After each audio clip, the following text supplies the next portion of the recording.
हाँ साथियों नमस्कार। गोमती अकेडमी सुल्तानपुर में आपका हार्दिक स्वागत है। आज हम आपको सर्वोच्च न्यायालय से जो बचे हुए मुख्य बिंदु हैं उस पर चर्चा करेंगे।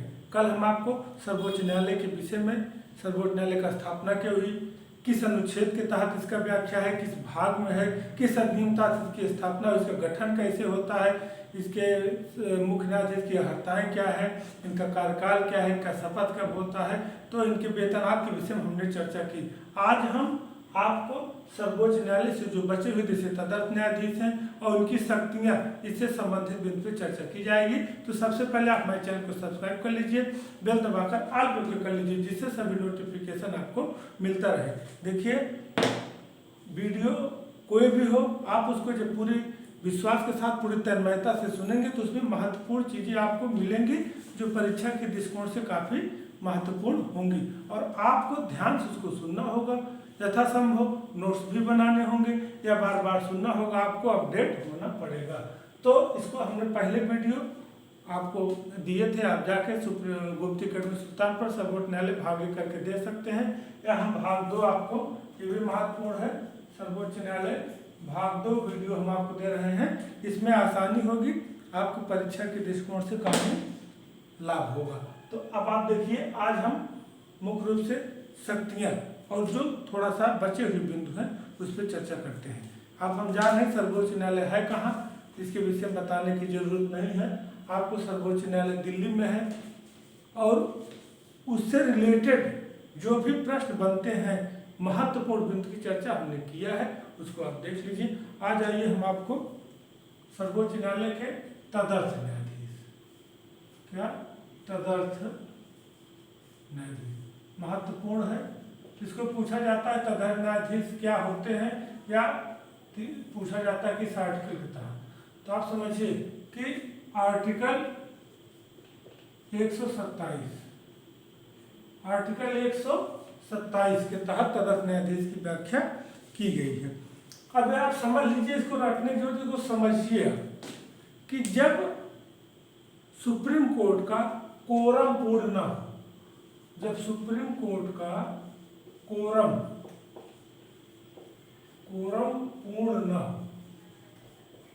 पूर्ण न हो तब इनकी आवश्यकता होती है। जब सुप्रीम कोर्ट का कोरम पूर्ण न हो तब उस समय मुख्य न्यायाधीश किसी उच्च न्यायालय के न्यायाधीश को तदर्थ न्यायाधीश नियुक्त कर सकता है।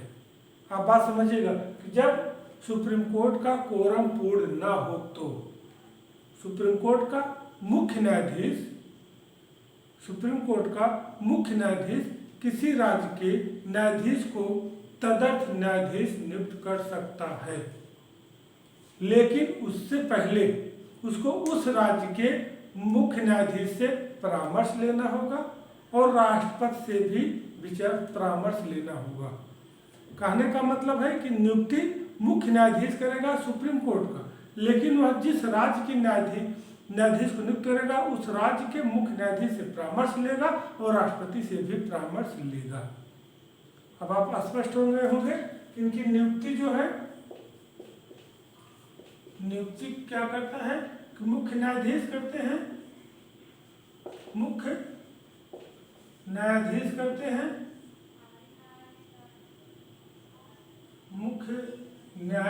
करते हैं, लेकिन जिस राज्य के न्यायाधीश होते हैं उस राज्य के मुख्य न्यायाधीश प्लस राष्ट्रपति से परामर्श के बाद, इन दोनों से परामर्श के बाद ही इनकी नियुक्ति होती है। अब आप समझ गए होंगे, स्पष्ट हो गया कि नियुक्ति मुख्य न्यायाधीश करेगा। जिस राज्य के न्यायाधीश को यह मुख्य तदर्थ न्यायाधीश के रूप में रखेगा उस राज्य के मुख्य न्यायाधीश और राष्ट्रपति परामर्श के बाद, लेकिन जिसको तदर्थ न्यायाधीश नियुक्त होंगे उनके अंदर योग्यता होनी चाहिए। क्या योग्यता? सुप्रीम कोर्ट का न्यायाधीश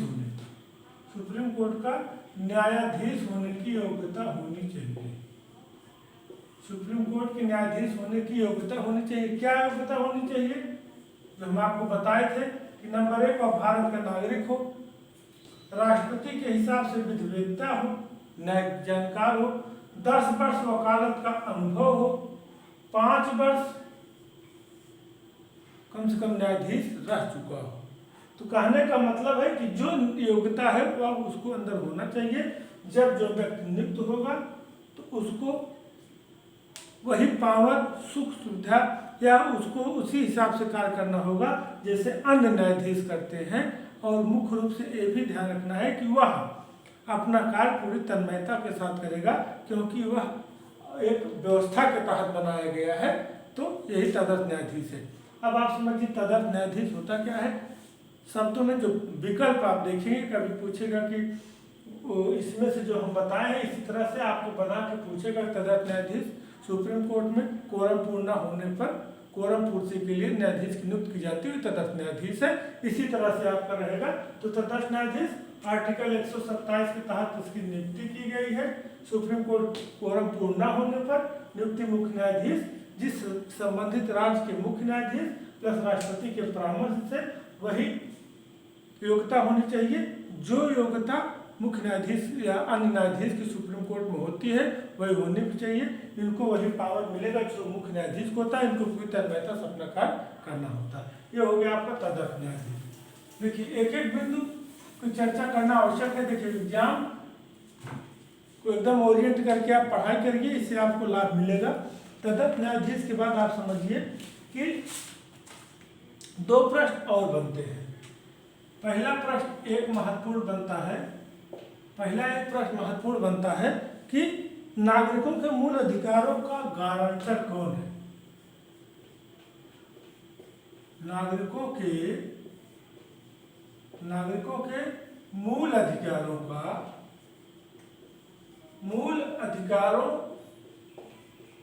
का गारंटर देते या रक्षक। तो देखिए इसका अगर आंसर आपका सर्वोच्च न्यायालय, अगर जैसे सर्वोच्च न्यायालय। अब आपको प्रश्न पर जाना होगा। अगर दे दिया कि मूल अधिकार रक्षक कौन है, राज्यपाल, राष्ट्रपति, प्रधानमंत्री, न्यायालय, तब तो न्यायालय हो जाएगा। अब सर्वोच्च न्यायालय दिया है, चाहे न्यायालय आपको उसी हिसाब से करना है। और एक महत्वपूर्ण क्वेश्चन ये है कि संविधान का अभिभावक कौन है। कि हमारे संविधान का अभिभावक कौन है। तो आप इस पर भी आप लगाइएगा आंसर सर्वोच्च न्यायालय। गलती नहीं करना है, इस पर भी आपको आंसर सर्वोच्च न्यायालय ही देना है। ये बहुत ध्यान देने की चीज है। लोग कहीं कहीं राष्ट्रपति और प्रधानमंत्री करके आते हैं तो गलती करते हैं। तो इस तरह की चीजें हैं। देखिए अब आप समझ लीजिए कि सर्वोच्च तदर्थ न्यायाधीश हो गया, संविधान का अभिभावक कौन होता है, मूल अधिकारों का रक्षक कौन होता है।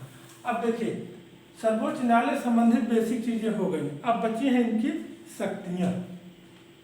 क्या बचा है इनकी शक्तियां, सर्वोच्च न्यायालय की शक्तियां। ये बहुत महत्वपूर्ण है। इसको आप समझ लेते हैं तो फिर आपका सुप्रीम कोर्ट फाइनल हो जाता है। हम अपने इस वीडियो में स्पेशली शक्तियों की व्याख्या करेंगे। अब आप समझिए जो प्रश्न पूछेगा, चाहे 1 लाइनर, चाहे 1 से 2 चाहिए, चाहे कथन कारण या किसी भी प्रश्न बनता है जो न्यायालय गठन, अर्हताएं, शर्तें, वेतन, कार्यकाल या उनकी शक्तियां, यहीं से प्रश्न आएगा, आपको क्लियर हो जाएगा। देखिए सबसे समझिए मूल क्षेत्र, इनकी शक्तियों का क्षेत्र निम्न है, इनका दायरा बहुत है। नंबर 1 समझिए मूल क्षेत्राधिकार।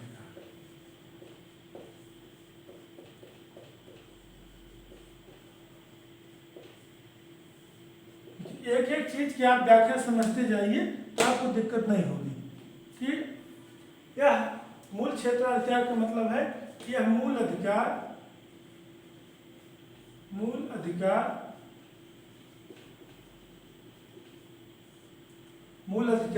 मतलब मौलिक अधिकार जो हमारे फंडामेंटल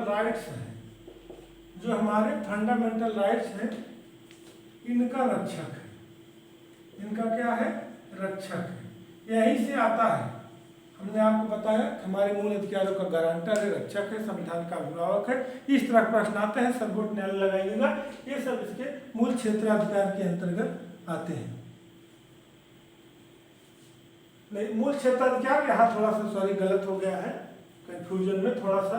मूल क्षेत्राधिकार नहीं होता है, मूल क्षेत्र का मतलब होता है क्या, संघीय न्यायालय के रूप में कार्य करता है। क्या? संघीय न्यायालय। थोड़ा सा गलती से मूल क्षेत्राधिकार की व्याख्या हो गई, अब थोड़ा संशोधन कर लीजिए आप कि संघीय न्यायालय के रूप में कार्य करता है। देखा, गलती करना मानव स्वभाव है, गलती नहीं करता है तो या तो पशु है तो देवता है, आप जानते हैं। उसी के तहत गलती हुई मानव भूल में वो व्याख्या, जैसे आदमी जब बताता है तो दिमाग पता लगा कि सोचने लगा कुछ और, उसी में थोड़ा सा कंफ्यूजन हो जाता है। तो आप समझिए कि मूल क्षेत्र संघीय न्यायालय के रूप में कार्य करता है। जब संघीय न्यायालय के रूप में करता है तो केंद्र और राज्य के बीच, केंद्र एवं राज्य, केंद्र एवं राज्य या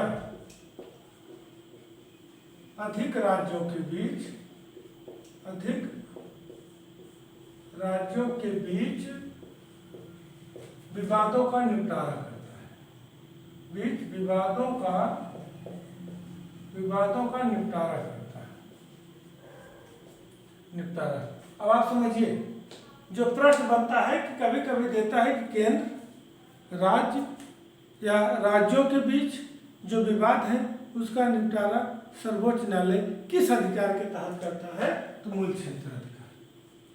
देखिए, इनकी शक्तियां या इनके क्षेत्राधिकार बहुत लंबे हैं, बस हमको उसमें से मुख्य बिंदु को तलाशना है कि प्रश्न कैसे बनता है, बस उसी पर काम कर लेना है, जाके सफल होना है। तो हमको वही समझना है कि मूल क्षेत्राधिकार का मतलब कि यह एक संघीय न्यायालय, मतलब केंद्र न्यायालय के रूप में कार्य करता है। भाई दिल्ली में है ही है, तो यह एक ही है, पूरे देश के लिए एक है। अब आप समझिए कि संघीय न्यायालय के रूप में कार्य करता है तो इसका मुख्य केंद्र राज्य, मतलब केंद्र सरकार, राज्य सरकार। राज्यों से मतलब एक से अधिक राज्यों के बीच जो विवादों का निपटारा करता है सुप्रीम कोर्ट, और उसमें मूल क्षेत्राधिकार के अंतर्गत आते हैं। सीधे प्रश्न बनता है कि केंद्र राज्य या अधिक राज्यों के बीच यदि कोई विवाद होता है, इसका निपटारा सुप्रीम कोर्ट किस शक्ति के अंतर्गत करता है, तो मूल क्षेत्राधिकार के। नंबर 2, ये न्यायाधीश है। न्यायाधीश क्षेत्राधिकार, इनका न्यायाधीश क्षेत्राधिकार, ये नंबर 2 जो है, इससे मूल अधिकारों की रक्षा करता है। हमारे न्यायाधीश के अंतर्गत मूल अधिकारों के या मूल अधिकारों, जिसको आप कह लीजिए कि फंडामेंटल राइट्स का रक्षक होता है। रक्षक। देखिए, यही प्रश्न है जो आपको एग्जाम में काफी आसान लगेगा, और आप इस तरह से अगर बहुत ज़्यादा डीपली समझे नहीं है, बहुत कोई बुक पढ़े अगर बारीकी समझे नहीं, तो आप आसानी से यहीं फंसते हैं। गठन, शक्तियाँ, कार्य, अर्हताएं आसानी से कर लेते हैं, लेकिन यहाँ कंफ्यूजन होता है। ये पूछता है हमारे मौलिक अधिकार का रक्षक है, ये किस दायरे में आता है, तो ये न्याय क्षेत्र के दायरे में आता है। अपीली क्षेत्राधिकार, अपीली क्षेत्राधिकार। देखो, अपीली या अपील मतलब जैसे अपील किया जाता है, इसमें आपके सभी मामले आ जाते हैं। संवैधानिक, जैसे अगर आपके संवैधानिक अधिकार का हनन होता है तो आप न्यायालय में अपील कर सकते हैं कि हमको इस तरह का मामला हो। आपराधिक मामले, आपराधिक मामला कोई हो कि अगर जो है अपराध हुआ है आपके द्वारा, जो है आपके साथ अपराध हुआ है, आपका अहित हुआ है, जैसे संविधान के उल्लंघन पर भी आप अपील कर सकते हैं, अपराध की उपलब्ध कर सकते हैं। दीवानी मामले हैं, जो आपकी जमीन जायदाद से संबंधित मामले हैं, उसके विषय में भी अपील कर सकते हैं। और विशेष कोई भी मामला है विशेष मामले जैसे समाज जनहित का कोई मामला है, समाज का कोई मामला है, इसमें आपका भी समाज का भी हित हो रहा है, तो ये अपीली में आ जाएगा। संविधान, आपके संवैधानिक अधिकारों का हनन होता है तो आप अपील कर सकते हैं। आपराधिक मामले हो, दीवानी हो, कोई विशेष मामला हो, आप इसमें अपील कर सकते हैं। ये आपके अपीली क्षेत्राधिकार के अंतर्गत आता है। अब आप समझिए कि अगला सलाहकारी क्षेत्राधिकार। ये बहुत इंपॉर्टेंट है, बहुत पूछा जाता है। सलाहकारी क्षेत्राधिकार। अब इसको आप समझ लीजिए, ये क्या है? आर्टिकल अनुच्छेद जो है 143, इसको आप समझ लीजिए, इंपॉर्टेंस है थोड़ा सा।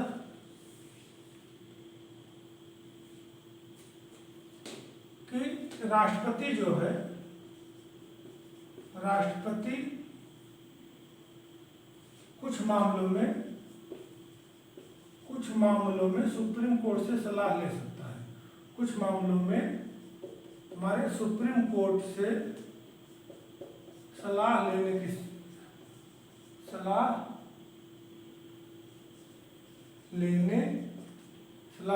शक्ति।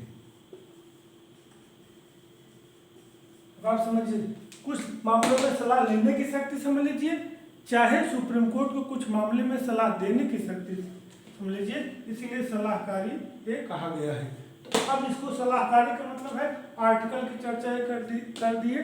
कभी पूछता है कि राष्ट्रपति किस अनुच्छेद के तहत सुप्रीम कोर्ट से सलाह ले सकता है? 143।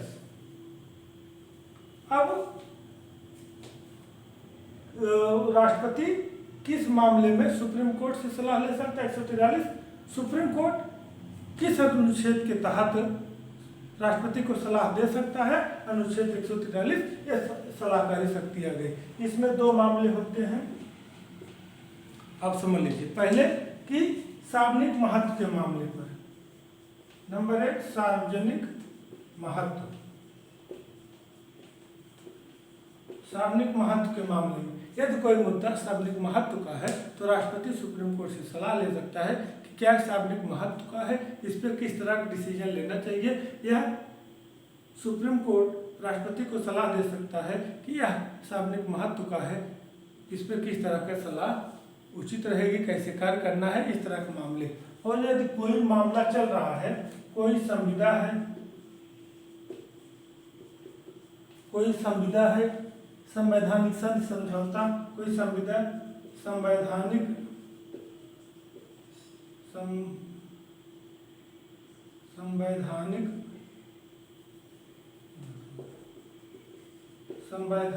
संधि है, संवैधानिक संधि समझौता आदि इस तरह के मामले पर भी राष्ट्रपति सलाह ले सकता है और सुप्रीम कोर्ट सलाह दे भी सकता है। जैसे अगर सुप्रीम कोर्ट के संज्ञान में नहीं तो राष्ट्रपति सलाह ले सकता है, राष्ट्रपति के संज्ञान में सुप्रीम कोर्ट सलाह दे सकता है। अब लेकिन राष्ट्रपति सलाह मानने के लिए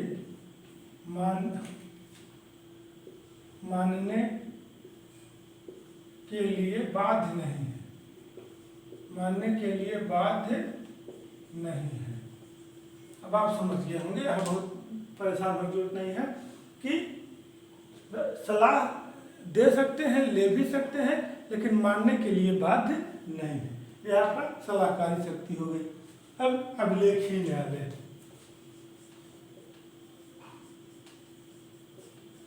अभिलेखीय न्यायालय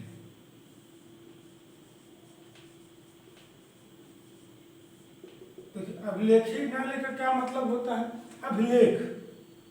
अभिलेख मतलब क्या होता है कि कोई चीज लिखा पढ़ा हो, सुरक्षित रखा गया हो।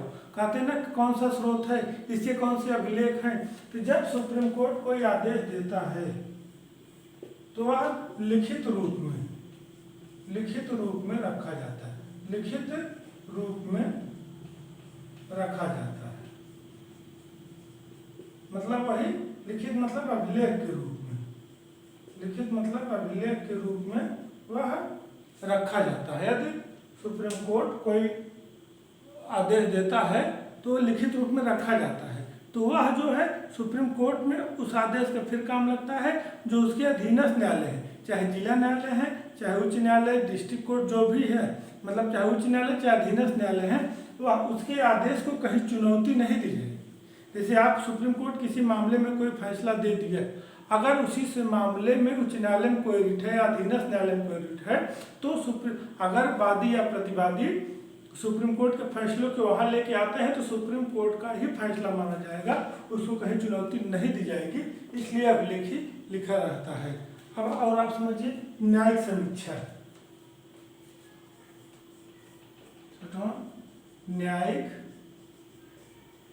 न्यायिक समीक्षा जिसको कहते हैं न्यायिक पुनर्विलोकन।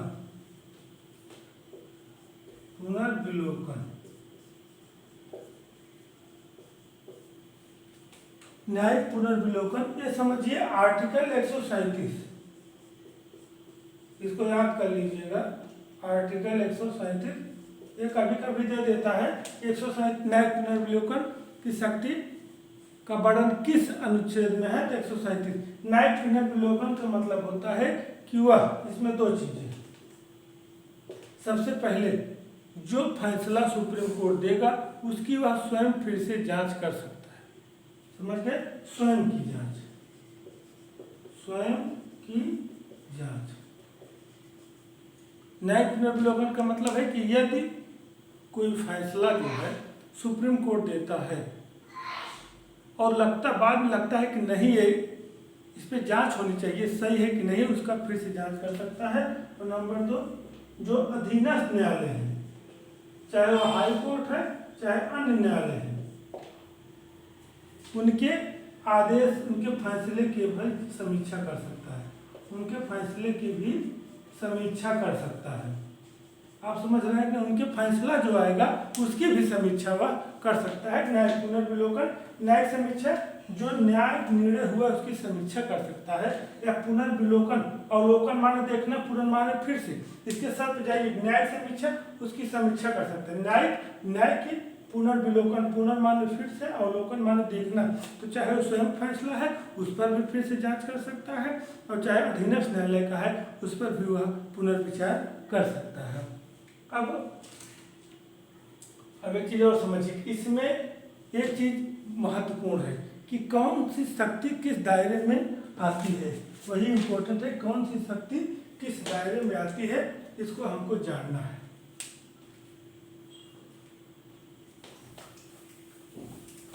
इसमें एक चीज और जान लीजिए कि अन्य शक्तियां,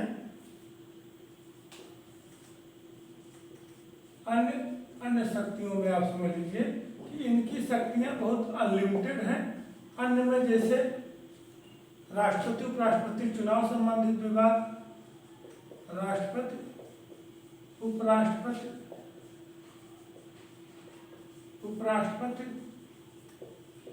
चुनाव विवाद, यदि राष्ट्रपति उपराष्ट्रपति के चुनाव में विवाद होता है तो मामला सुप्रीम कोर्ट में ही निपटाया जाएगा। संघ लोक सेवा अध्यक्ष के संबंध में मामला है, संघ लोक सेवा आयोग, यूपीएससी, जिसको आप जानेंगे संवैधानिक पद है, यूपीएससी में सदस्यों अध्यक्ष की नियुक्ति, उनसे संबंधित जो कोई भी मामले हैं वो सब सुप्रीम कोर्ट में ही निपटाए जाएंगे। अब आप इन सब के चीज, अब एक चीज ये जान लीजिए कि सुप्रीम कोर्ट मुख्य रूप से अपने आप में एक महत्वपूर्ण कानूनी या देश का सर्वोच्च न्यायपालिका है। सारी, चाहे व्यवस्थापिका की गलती हो, चाहे कार्यपालिका की, व्यक्ति की, समाज की, कहीं भी उसका निर्णय ही सर्वमान्य है, उसके निर्णय कहीं चुनौती नहीं दी जा सकती है। तो वही आप मान चलिए, अगर आप इतना क्लियर किए हैं तो आप मान चलिए कि आपको परीक्षा में कोई दिक्कत नहीं होगी। आज हम आपको तदर्थ न्यायाधीश बताए, ये भी इम्पोर्टेंस है। अब तदर्थ न्यायाधीश के बाद जो हमने इसकी शक्तियों के विषय में बताए, इसमें एक बार चर्चा कर लेते हैं कि अगर पूछता है कि केंद्र राज्य विवाद किस क्षेत्राधिकार के अंतर्गत आते हैं, मूल। न्यायाधीश किस मौलिक अधिकार का रक्षक किस अधिकार के अंतर्गत आते हैं, हमारे न्यायाधीश। अपीली न्यायालय है ही है।